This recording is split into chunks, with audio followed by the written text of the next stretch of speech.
Buenas tardes, vamos a orar al Señor. Gracias Dios por permitirnos estar aquí en tu casa. Señor, queremos continuar estudiando tu palabra en esta sociedad femenil de nuestra congregación y Señor, como cada martes rogamos sabiduría de lo alto, que tu buen espíritu Señor nos guíe en la interpretación de tu palabra, en el comentario de ella, que pueda ser provechoso para nuestra vida espiritual, para nuestra fe. Y Señor, que nosotros podamos aprender cada día más de tu palabra, lo que tú quieres que nosotros vivamos y practiquemos. Ayúdanos, Señor, en este momento y que nada nos perturbe, nos distraiga y que, Señor, nos mantengas atentos a esta porción de tu palabra a través de Cristo Jesús nuestro Señor. Amén. Muy bien, ahora tenemos las batallas de Saúl y vamos a abrir nuestras Biblias en el capítulo que leímos del primer libro de Samuel, el capítulo 11. Saúl ya ha sido ungido como rey, ya algunos lo proclamaron, otros lo menospreciaron y no le llevaron presente. Eso lo vimos la semana pasada. Vimos cómo Dios lo eligió, ¿sí?, de entre todas las tribus para hacerlo rey.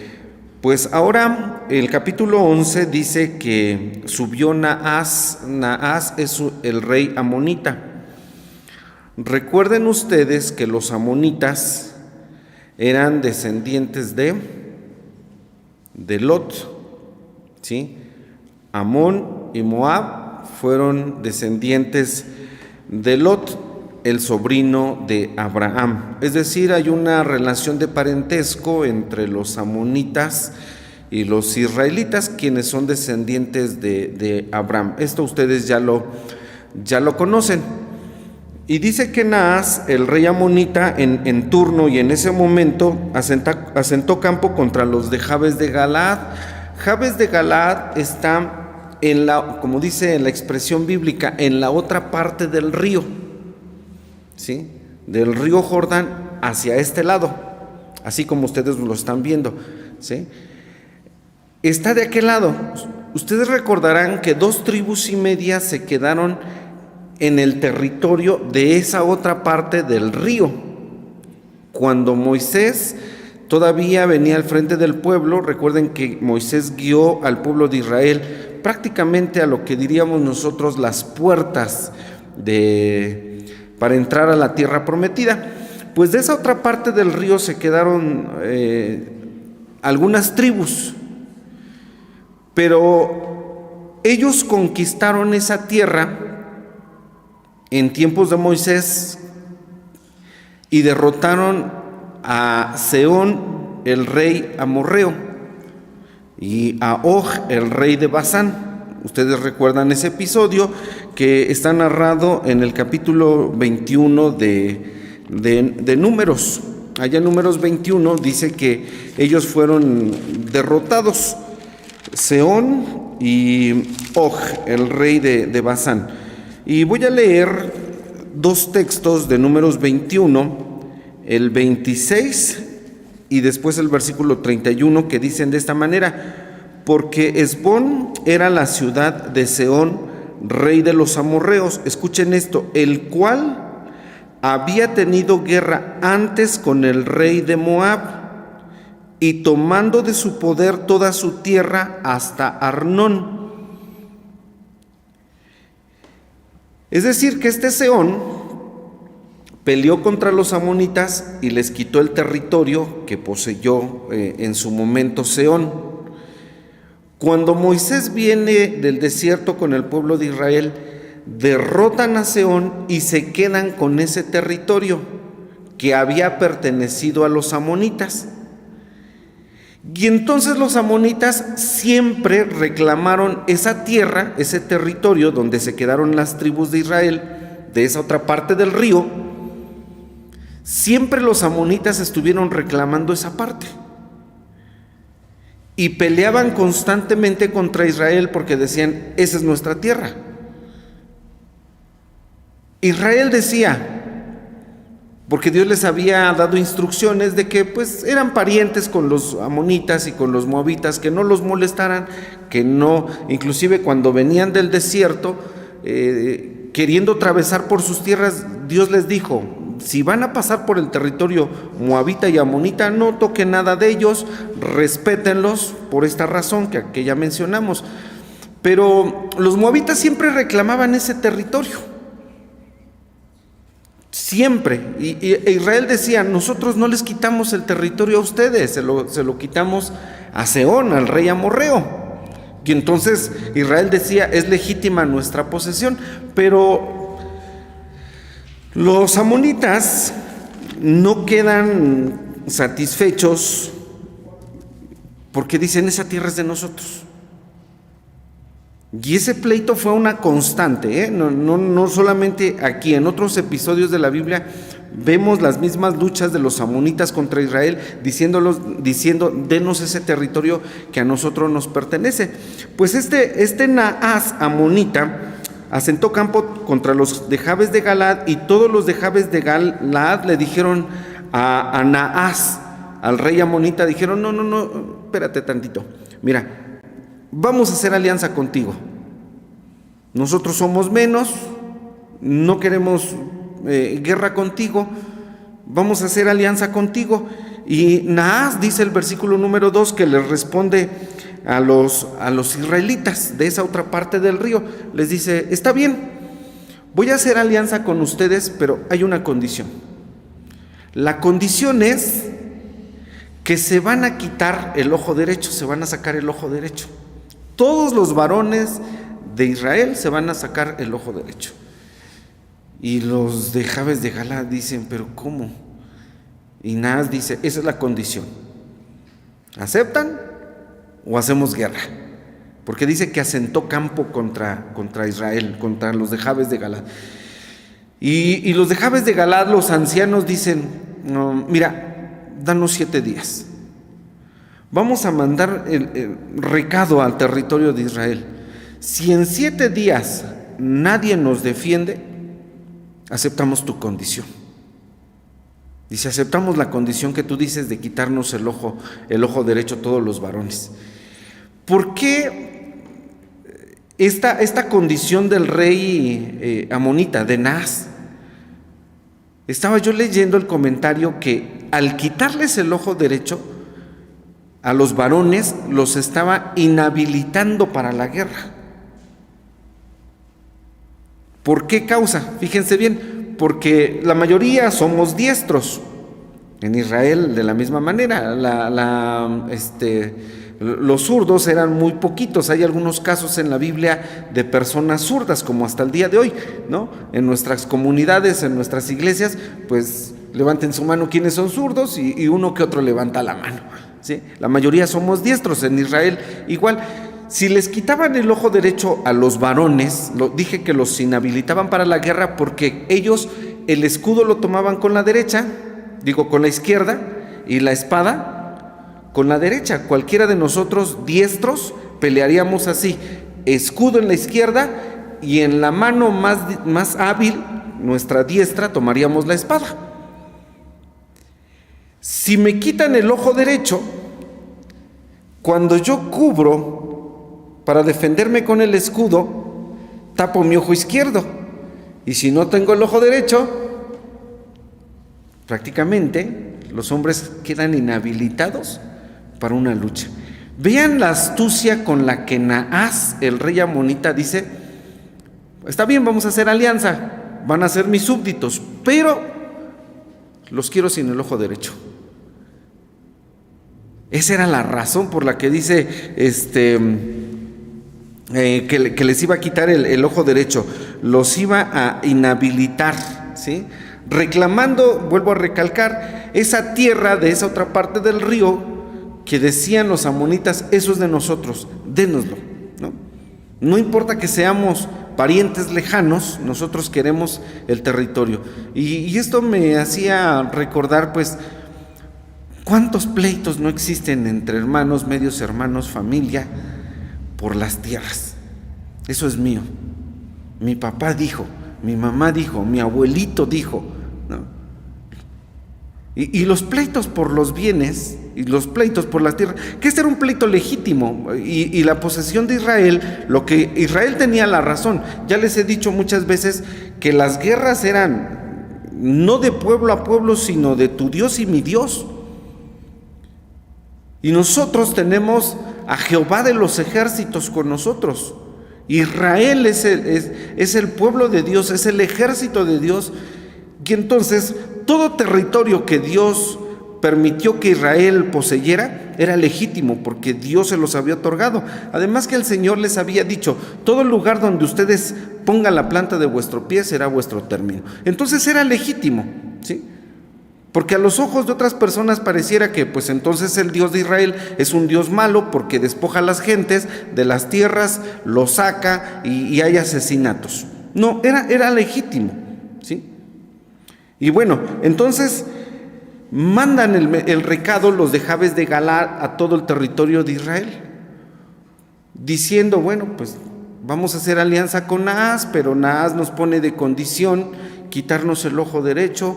Y la gente llora. Dice la Biblia que la gente llora cuando escucha la noticia, se ponen a llorar. Y cuando Saúl se entera de esta situación, les dice: bueno, ¿y por qué lloran?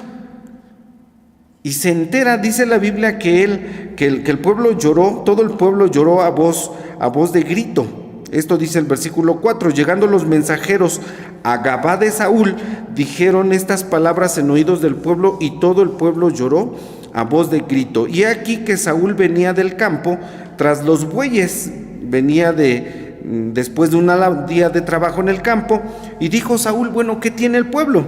¿Qué lloran? Y contaronle las palabras de los hombres de Jabes. Y en ese momento, el versículo 6 dice que el espíritu de Jehová arrebató a Saúl.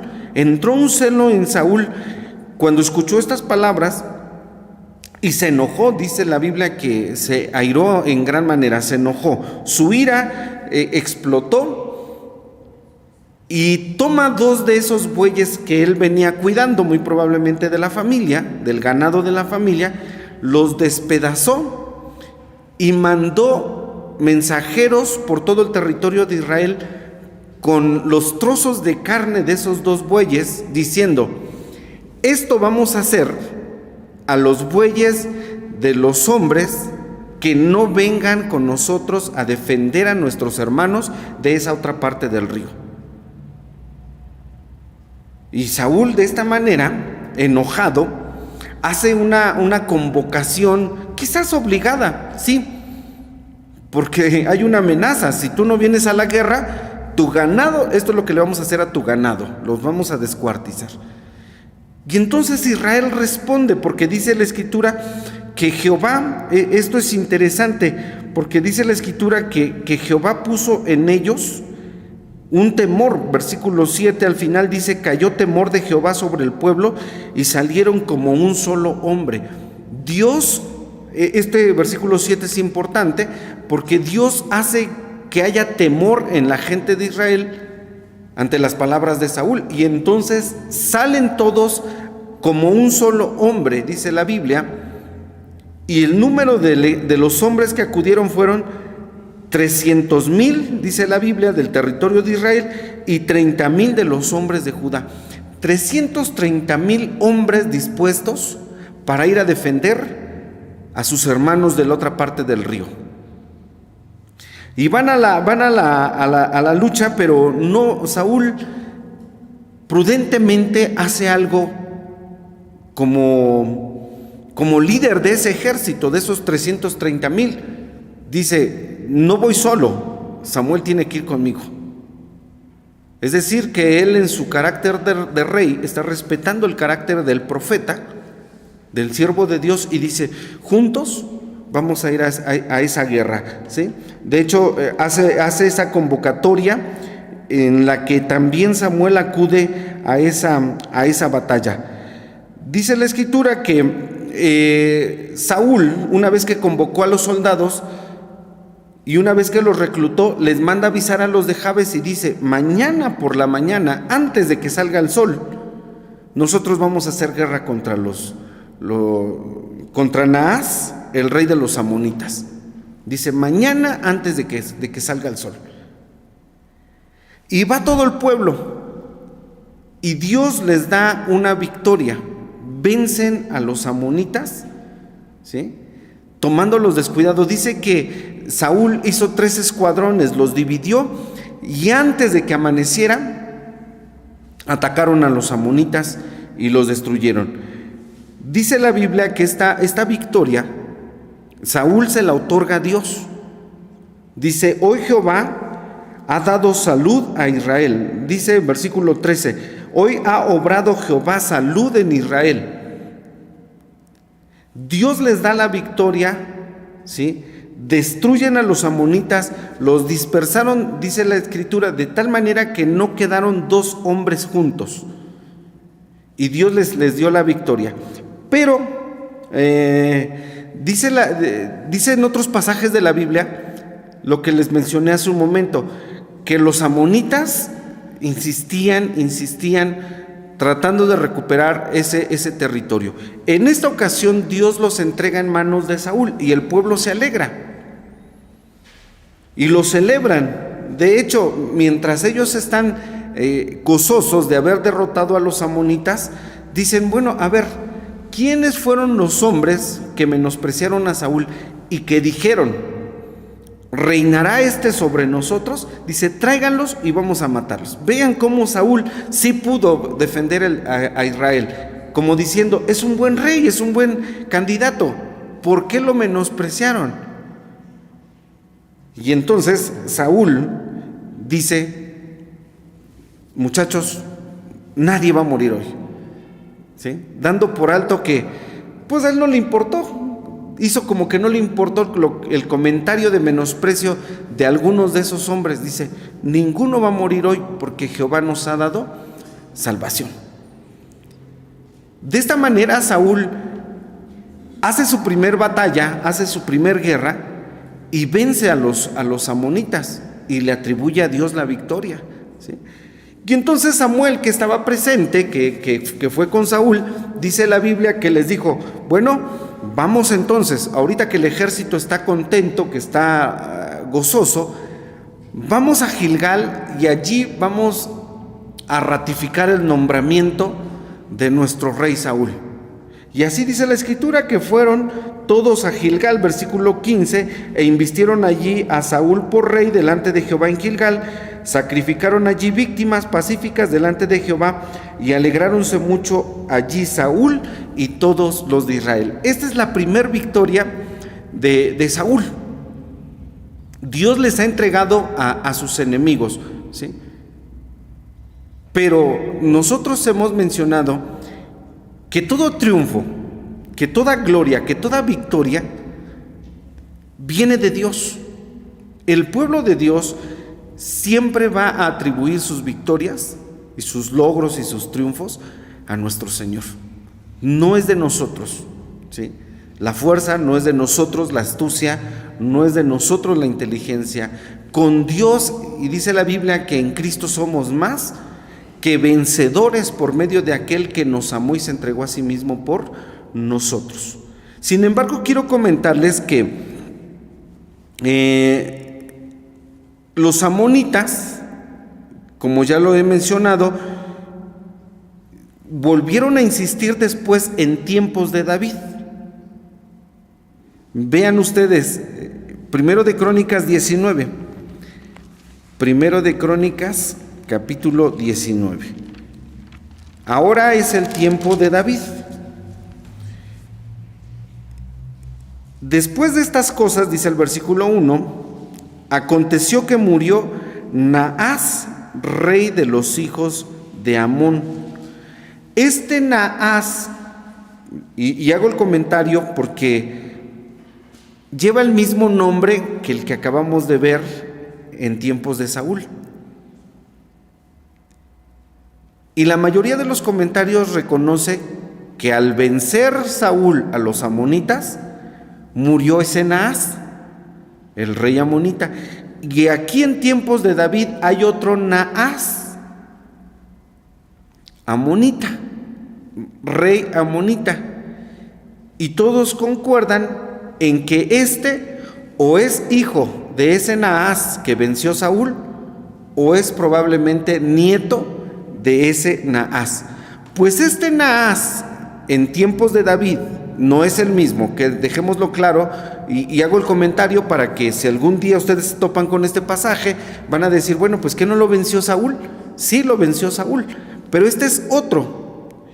Y el pleito es el mismo, porque dice que cuando este Naas del tiempo de David tuvo un hijo, y ese hijo, cuando murió Naas, comenzó a reinar.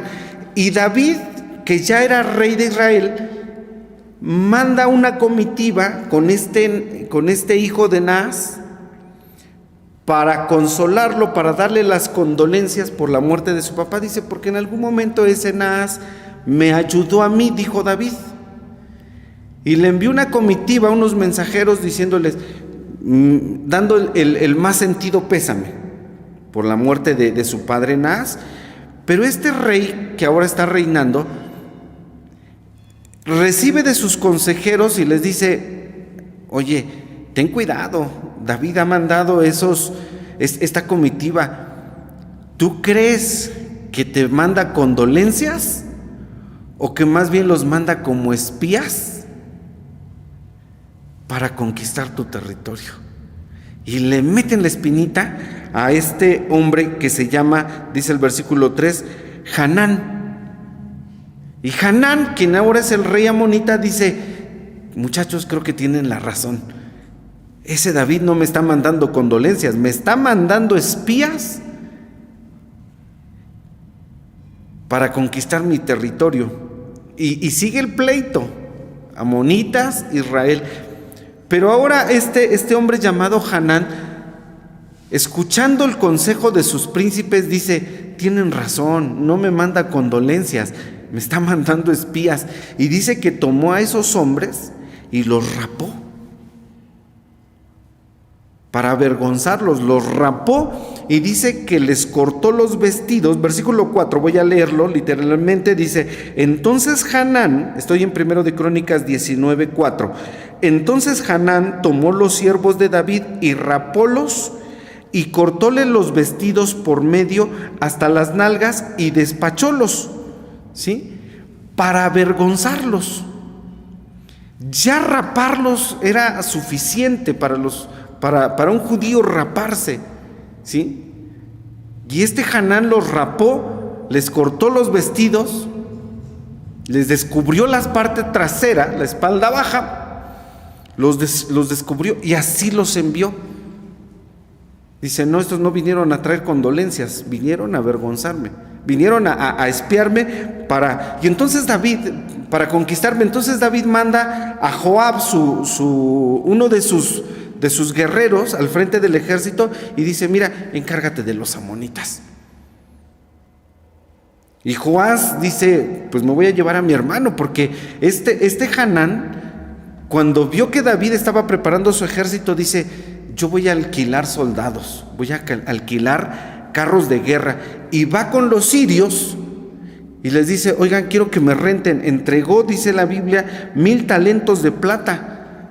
Y rentó, versículo 7, tomaron a sueldo 32,000 carros y al rey de Macá y a su pueblo. Y dice entonces, este hombre llamado Hanán, dice, ahora sí voy a vencer a David. Rentó soldados sirios, carruajes sirios, y dice, vamos a la guerra contra David. Y va otra vez la guerra, Amón contra Israel. Pero Joab dice, yo no voy a ir solo. Lleva a su hermano Abisai, y se ponen de acuerdo. Dice Joab, yo ataco a los sirios y tú atacas a los amonitas. Si ves que me están venciendo a mí, vienes y me ayudas. Si veo que te están venciendo a ti, voy y te ayudo. Y el relato de 1 de Crónicas, capítulo 19, termina diciendo que ellos fueron vencidos, 18, que el sirio huyó delante de Israel y mató David de los sirios 7,000 hombres, de los carros 40,000 hombres de a pie. Asimismo mató a Sofach, general del ejército. Y viendo los sirios que los amonitas habían sido vencidos, 19. Y viendo los sirios de Hadarezer que habían caído delante de Israel, concertaron paz con David y fueron sus siervos, y nunca más quiso el sirio ayudar a los hijos de Amón. Pleito constante, Amón contra Israel, a pesar de ser parientes. Pero ellos fueron vencidos, una, otra y otra y otra más, porque Jehová, el Dios de los ejércitos, estaba con su pueblo, está con su pueblo. Y quise mencionar este detalle de este comentario, que también en tiempos de David y en otros tiempos, ¿sí?, Dios siempre dio victoria a su pueblo cuando su pueblo confiaba en él. ¿Y qué tenemos que aprender nosotros entonces de las batallas tanto de Saúl como de las de David y de cualquier otro rey? Que cuando uno pone su confianza en Dios, uno tiene asegurada la victoria. No importa cuán malo sea el enemigo, cuán perverso, no importa cuánta ventaja tenga sobre nosotros. Dice la Escritura, si Dios es con nosotros, ¿quién contra nosotros? Y de esta forma Saúl comienza bien su reinado. Es ratificado su nombramiento como rey, comienza bien el reino. No todo es malo en la vida de Saúl, ¿sí? No todo es malo en su historia. Les dije, hay cosas que tenemos que aprender de cuando él se equivocó para que nosotros no nos equivoquemos. Pero aquí hay una victoria grande confiando no en el ejército que había juntado. Lo más prudente que hizo Saúl en este momento fue llamar a Samuel, dándole lugar al profeta y sabiendo que él se iba a encargar de esa parte espiritual tan importante de interceder por el pueblo de Israel. De esta manera, hermanos, es como se logran las cosas, ¿sí? Nuestro trabajo, nuestra fuerza, pero siempre el respaldo espiritual y nuestra confianza en Dios es lo que va a garantizar nuestros éxitos. Que el Señor nos bendiga, que Dios nos ayude.